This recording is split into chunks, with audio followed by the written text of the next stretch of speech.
Este vehículo, el SDK-FZ-251, no es simplemente una pieza de metal.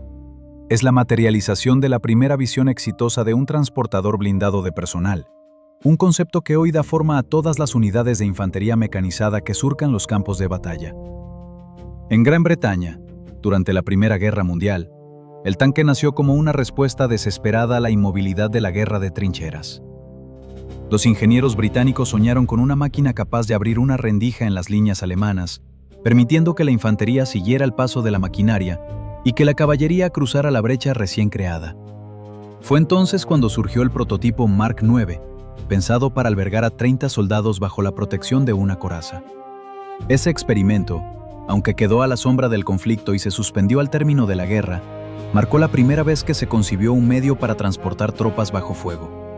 Sin embargo, cuando los cañones se silenciaron y los soldados regresaron a sus hogares, la idea quedó relegada a los archivos. ¿Volverían a ser necesarios los transportes blindados de personal? La respuesta tardó en gestarse, pero el pulso de la mecanización ya latía en los cuarteles. Durante las décadas de los 20 y los 30, estrategas y doctrinarios se sumergieron en un exhaustivo análisis de cómo los nuevos vehículos, tanques, blindados y camiones podrían redefinir el arte de la guerra. La pregunta central giraba alrededor de la integración de la infantería con la potencia de fuego de los tanques. ¿Deberían los soldados acompañar a los blindados en la misma máquina? ¿Era necesario asignar un vehículo a cada soldado? ¿O existía una solución más eficiente? En esa búsqueda, diversos países experimentaron con diseños híbridos que combinaban ruedas y orugas. Francia, bajo la dirección del ingeniero Albert de Cagnac, creó el Citroën Half-Track, un vehículo de medio camino entre el camión y el tanque. La singularidad de su arquitectura radicaba en la distribución del peso, que otorgaba una tracción superior en terrenos irregulares, una velocidad razonable en carretera y una reducción del ruido del motor, ventajas decisivas para operaciones en la vasta campiña europea. Este modelo fue exportado a los Estados Unidos a finales de la década de los 30, donde también sirvió como semilla de los primeros estudios estadounidenses sobre transporte de mitad de carretera. Mientras tanto, en Alemania, los ingenieros ya habían tomado nota del principio de mitad de carretera durante la Gran Guerra, empleándolo como prime mover, es decir, como vehículo de arrastre para artillería pesada o ligera. A mediados de la década de los 30, el ejército alemán desarrolló una serie de máquinas de diversas dimensiones, todas ellas dotadas de una sofisticación técnica que las situaba a la vanguardia del período. No obstante, esos aparatos fueron concebidos exclusivamente para el propósito de mover cañones. No se les había asignado la misión de proteger a la infantería bajo su blindaje. El escenario estaba listo para una convergencia decisiva. La necesidad de un vehículo que no solo transportara a los soldados, sino que también los resguardara de los estragos del combate, se había convertido en una prioridad doctrinal. La ingeniería alemana, con su experiencia en sistemas de orugas y su creciente comprensión de la logística de guerra mecanizada, comenzó a perfilar una solución que combinaría la robustez de los prime movers con la capacidad interior de los transportes de mitad de carretera. Así, el SDK-FZ-251 surgió como la respuesta a esa interrogante latente. Su chasis, basado en los conocimientos acumulados de los años anteriores, incorporó una cabina blindada capaz de acomodar a una compañía de infantería, ofreciendo protección contra metralla y armas ligeras. Las orugas, inspiradas en los modelos de transporte de mitad de carretera, le conferían la movilidad necesaria para cruzar tanto los senderos fangosos de los campos de Europa occidental como los caminos estrechos de los frentes montañosos. Cada detalle, desde la disposición de los asientos hasta la posición de los puentes de acceso, fue pensado para minimizar la exposición del soldado mientras se mantenía la velocidad de avance del blindado. Antes de continuar, quiero pedirte que compruebes si estás suscrito al canal. Los algoritmos de YouTube hacen que incluso los videos más interesantes se pierdan fácilmente entre las recomendaciones, y suscribirte es la forma más sencilla de no perderte nuestros próximos contenidos. Si te gusta este tipo de videos, deja un me gusta y comparte tu opinión en los comentarios. Tu apoyo ayuda al crecimiento del canal y nos motiva a seguir creando nuevos videos con mayor frecuencia. Ahora sí, continuemos. El impacto de este desarrollo no tardó en sentirse. En los primeros años de la Segunda Guerra Mundial, los ejércitos que adoptaron el SDK-FZ-251 descubrieron una nueva forma de combinar la potencia de fuego de los tanques con la flexibilidad de la infantería, creando unidades que podían avanzar bajo una cobertura continua y adaptarse rápidamente a los cambiantes contornos del combate. Pero la historia no termina aquí. La evolución de la mecánica, la necesidad de superar los límites de la tracción y la búsqueda constante de mayor protección impulsaron a los ingenieros a refinar aún más el concepto. ¿Cómo lograron los diseñadores alemanes transformar esas ideas preliminares en el transportador blindado de personal que se convirtió en una pieza clave de la guerra mecanizada? En el siguiente segmento, desentrañaremos los retos técnicos, las decisiones críticas y los momentos de prueba que forjaron al SDK-FZ-251, revelando cómo la visión de un siglo atrás tomó forma definitiva. En el año 1931, el coronel Heinz Guderian, visionario de la guerra mecánica, planteó una necesidad que hasta entonces parecía imposible: contar con infantería motorizada, preferiblemente dentro de un vehículo blindado dotado de su propio fuego que pudiera acompañar a los Panther en el choque contra el enemigo. Guderian sostenía que las divisiones de tanques no podían operar aisladas. Necesitaban tropas móviles que avanzaran al mismo ritmo, puentes improvisados y unidades de ingenieros capaces de abrir pasos sin depender de la logística tradicional. Su concepto, radical para la época, fue absorbido por el alto mando alemán en el año 1933, justo cuando el régimen nazi tomó el control total del país. Aún con la aceptación política, la industria bélica alemana carecía todavía de la infraestructura necesaria para producir en serie un transportador blindado de personal. La prioridad, según los planes del Oberkommando, era la fabricación masiva de los tanques de combate, cuyas primeras series ya habían empezado a cruzar los campos de pruebas. Ante la imposibilidad de crear de inmediato una nueva línea de producción, los ingenieros volvieron su mirada a los vehículos de arrastre primarios, ya empleados para transportar cañones pesados, como solución provisional mientras se resolvían los cuellos de botella industriales. En el año 1938 nació el SDK-FZ-11, una máquina de mitad de carretera de dimensiones medianas que había sido diseñada originalmente para remolcar el obús de 105 milímetros. Desde su concepción, se barajó la posibilidad de reforzar su bastidor con placas de acero para convertirlo en un transportador blindado provisional. Al año siguiente, en 1939, el vehículo entró en servicio dentro del ejército y comenzó una fase de pruebas intensiva. La empresa Hägglunds entregó el chasis. La firma Borsig, experta en blindaje, aplicó una cubierta angular característica. Ese ángulo inclinado tenía una razón de ser clara. Una lámina de 8 milímetros de grosor, al estar inclinada, podía detener una bala de calibre estándar con la misma eficacia que una placa vertical casi el doble de gruesa, optimizando la protección sin añadir peso excesivo. Los ingenieros percibieron en el SDK-FZ-11 unas dimensiones y una capacidad de carga que lo hacían ideal para transformarse en un transportador blindado de personal. El tractor, con un peso nominal de 3 toneladas, era capaz de arrastrar cerca de 2.750 kilogramos y de llevar como carga útil alrededor de 1 tonelada 500 kilogramos. Sobre la mayor parte de la carrocería se instaló una lámina de 8 milímetros. La parte frontal recibió una protección más gruesa, de 14 milímetros y medio, reforzada con 2 placas interiores centradas. Esa combinación era suficiente para detener balas, metralla y fragmentos de proyectiles, manteniendo al mismo tiempo una ligereza que preservaba la movilidad táctica en terrenos embarrados o en caminos estrechos. A partir de 1939, varios fabricantes alemanes comenzaron la producción en serie del vehículo blindado. Empresas como Adler, Auto Union y la firma checoslovaca Škoda aportaron sus propias variantes, ajustando el diseño a sus capacidades de ensamblaje.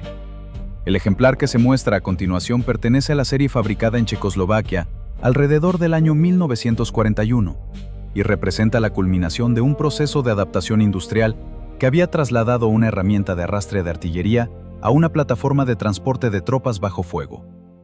El impacto inmediato de esa transformación fue decisivo. Los primeros batallones que emplearon el SDK-FZ-11 como medio de transporte protegido descubrieron una nueva forma de maniobrar. La infantería podía avanzar a la par de los tanques, escudada por una coraza capaz de absorber la metralla más letal, mientras sus propias armas ligeras contribuían al fuego de apoyo. Esa sinergia redujo la vulnerabilidad de los soldados al asalto de la artillería enemiga, y permitió a los comandantes planear ofensivas más audaces, sabiendo que sus fuerzas de tierra no quedarían aisladas tras la línea de los blindados. Sin embargo, el éxito también reveló los límites del diseño original. La protección angular, aunque eficaz contra proyectiles pequeños, resultaba insuficiente frente a los cañones antitanque de mayor calibre que comenzaban a aparecer en el frente oriental. Además, la capacidad de transporte, limitada a una centena de soldados, restringía la densidad de la fuerza que podía desplegarse en un mismo avance. Estas carencias motivaron a los ingenieros alemanes a iniciar una fase de refinamiento que buscaría reforzar el blindaje sin sacrificar la velocidad, ampliar el espacio interior y dotar al vehículo de armamento propio capaz de responder a la amenaza de tanques enemigos. Así, el SDKFZ-11 se convirtió en el punto de partida de una evolución acelerada hacia el transportador blindado de personal que, en los años siguientes, llegaría a ser una pieza clave de la guerra mecanizada. La historia de su adaptación, sus pruebas en el campo y los dilemas técnicos que enfrentó, sientan las bases para comprender cómo la visión de Guderian pasó de ser una aspiración teórica a un componente tangible de la doctrina militar alemana. En el próximo segmento desglosaremos los desafíos de ingeniería, las decisiones críticas que definieron su forma final y los episodios de combate que pusieron a prueba su resistencia, revelando el proceso por el cual un vehículo de arrastre se transformó en el motor de una nueva forma de guerra.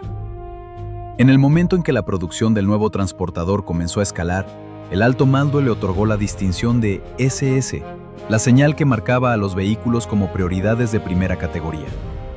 Esa designación no solo garantizaba que se reservaban los recursos necesarios para su fabricación, sino que también marcaba el compromiso de desplegarlos en los frentes más críticos, aunque la cantidad disponible seguía siendo escasa cuando el ejército alemán avanzó contra Polonia en 1939. Los primeros ejemplares, como ocurrió con la mayoría de la maquinaria alemana, se presentaron en versiones A y B, diferencias menores que se limitaban a ligeras variaciones en los laterales y en el diseño de los paneles de almacenamiento. Solo unos pocos cientos de cada modelo se produjeron, y esas pequeñas series permitieron a los ingenieros observar de cerca los puntos de mejora antes de pasar a la siguiente fase. La versión C, fabricada entre los años 1940 y 1943, introdujo un cambio estructural decisivo. En la parte frontal se sustituyó el empalme de dos placas de acero por una única lámina de 14,5 milímetros de grosor, lo que simplificó la fabricación y reforzó la resistencia contra los impactos frontales. Estos vehículos recibieron el nombre de Trieb und Panzer y fueron concebidos como transportadores blindados de personal. En la parte trasera cabían 10 soldados. El comandante y el conductor ocupaban los asientos delanteros, este último situado a la derecha bajo una cubierta que le ofrecía protección y una visión clara del terreno. La motorización provenía de un motor de gasolina Maybach HL42, capaz de desarrollar alrededor de 100 caballos de fuerza, lo que permitía al transportador alcanzar una velocidad máxima de 33 millas por hora, equivalentes a 53 kilómetros por hora en carretera abierta. La transmisión ofrecía 8 marchas hacia adelante y 2 hacia atrás, dotando al vehículo de una gran versatilidad táctica. El carácter distintivo del SDKFZ-251 radicaba en sus largas orugas, que ocupaban la mayor parte del chasis y soportaban casi toda la carga. A diferencia de los Half-Tracks estadounidenses, cuya carga se repartía entre ruedas y orugas, la arquitectura alemana transmitía toda la fuerza del motor a las orugas traseras, mientras que las dos ruedas delanteras se limitaban a la dirección. La dirección se operaba mediante una palanca situada bajo el tablero. Al moverla 15 grados a la izquierda o a la derecha, se activaban las ruedas delanteras, que a su vez accionaban los enlaces de freno integrados a las orugas.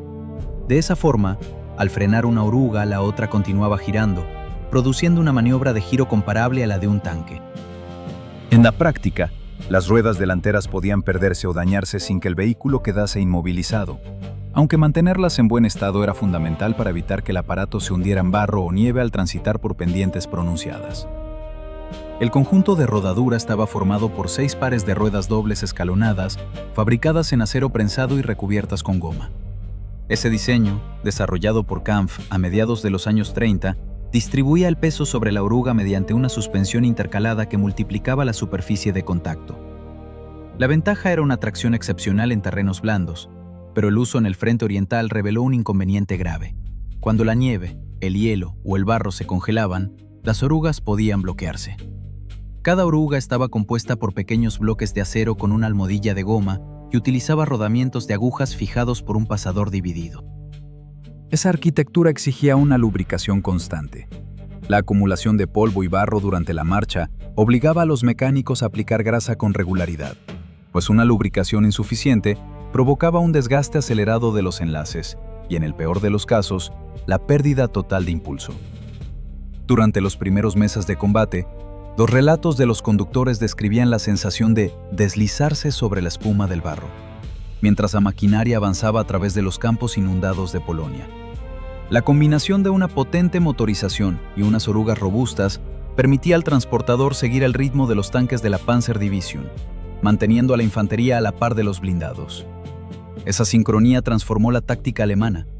Los soldados podían desembarcar bajo la sombra protectora de la coraza, mientras sus armas ligeras complementaban el fuego de los cañones principales.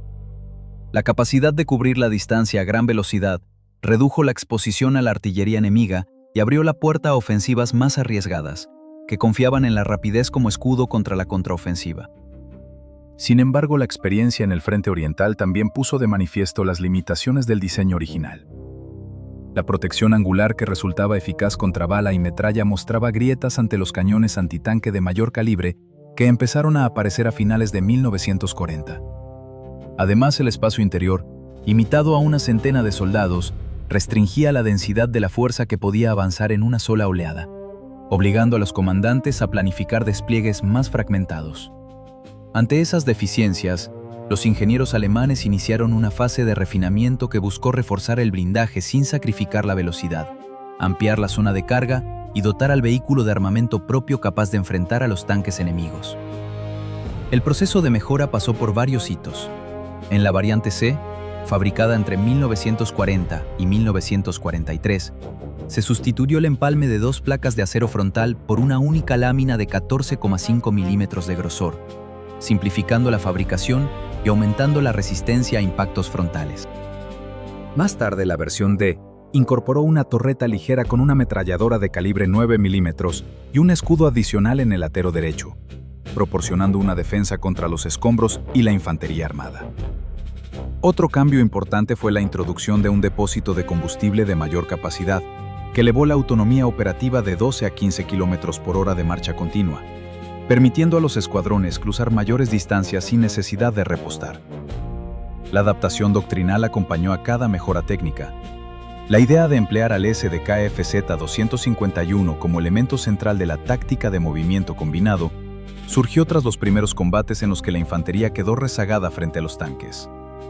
Los comandantes comenzaron a estructurar sus ataques en ondas de 3 a 4 transportadores, seguidos por un grupo de tanques ligeros que brindaban fuego de apoyo directo. Esta organización permitió a la Wehrmacht explotar la velocidad del vehículo para penetrar rápidamente las líneas enemigas, mientras la coraza ofrecía a la infantería una protección suficiente para atravesar las áreas bajo fuego de artillería.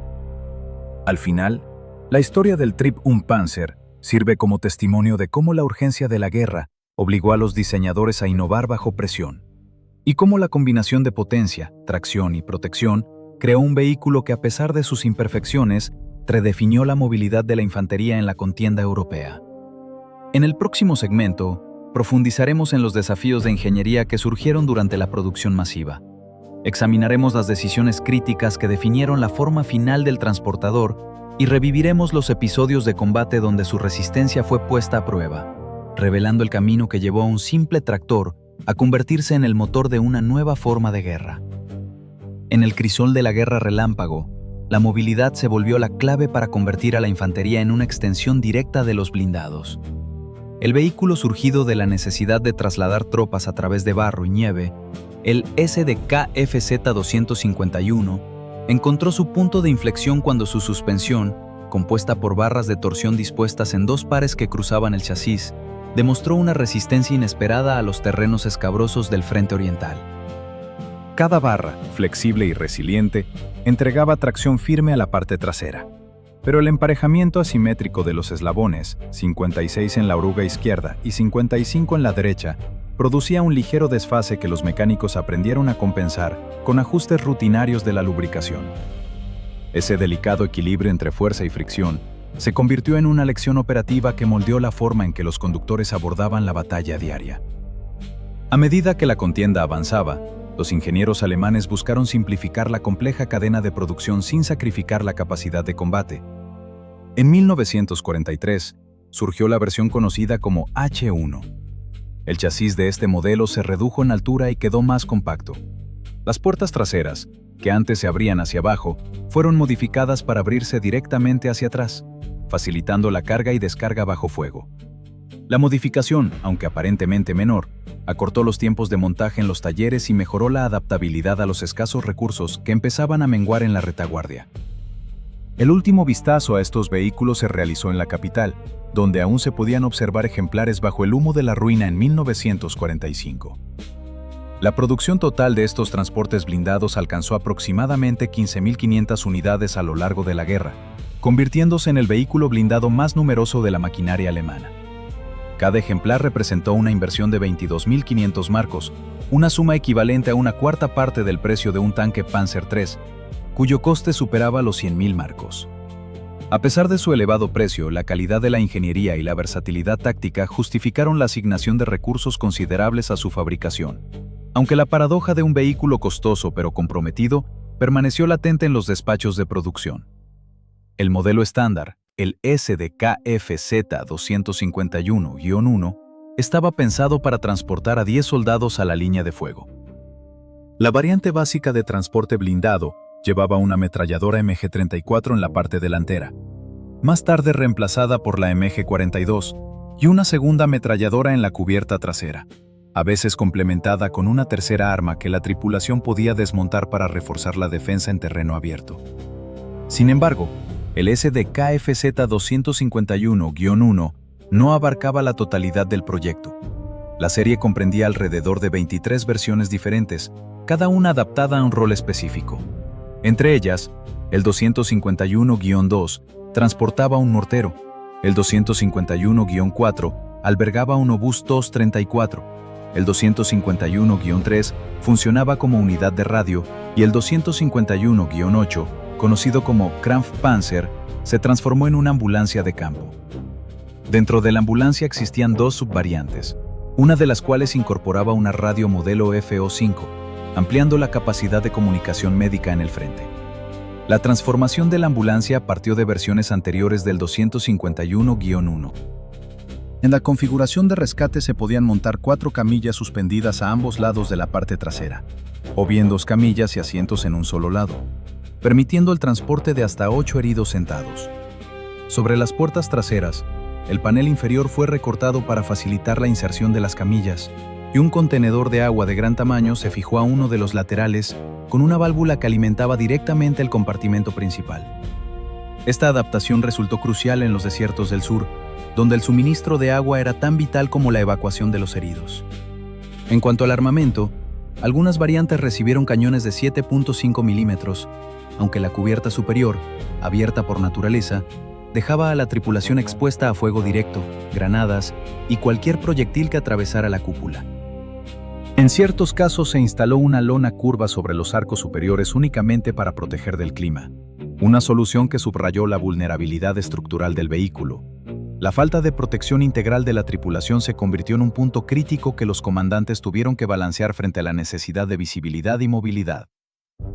A pesar de esta debilidad, el uso táctico del SDKFZ-251 se desarrolló con una ingeniosidad que redefinió la coordinación entre tanques y la infantería.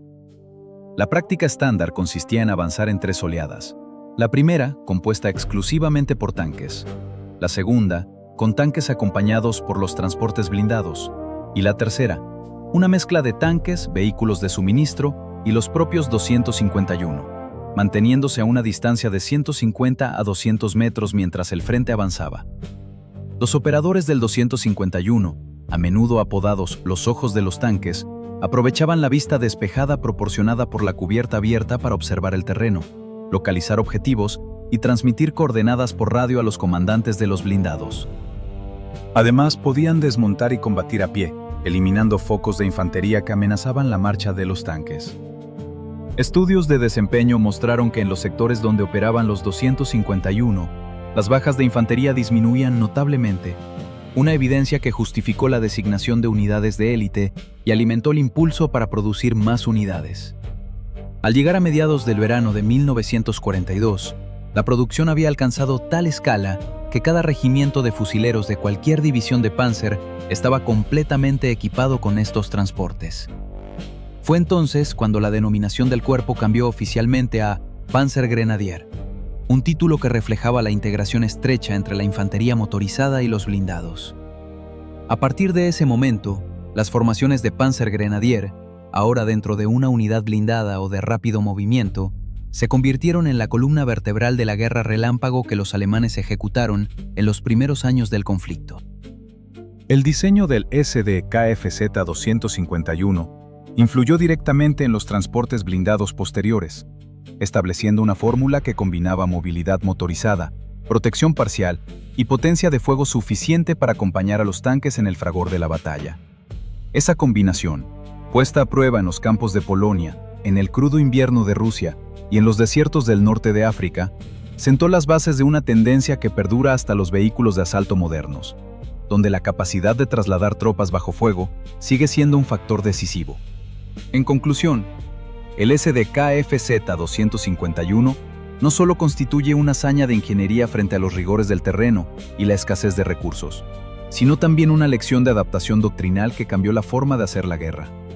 Cada mejora, desde la gruesa placa frontal hasta la revisión del sistema de lubricación de las orugas, surgió como respuesta directa a los testimonios de los operadores y a las exigencias de los combates reales. En el siguiente segmento, exploraremos los desafíos de ingeniería que surgieron durante la producción masiva. Analizaremos las decisiones críticas que dieron forma a la versión final del transportador y reviviremos los episodios de combate donde su resistencia fue puesta a prueba, revelando el camino que llevó a un simple tractor a convertirse en el motor de una nueva forma de guerra.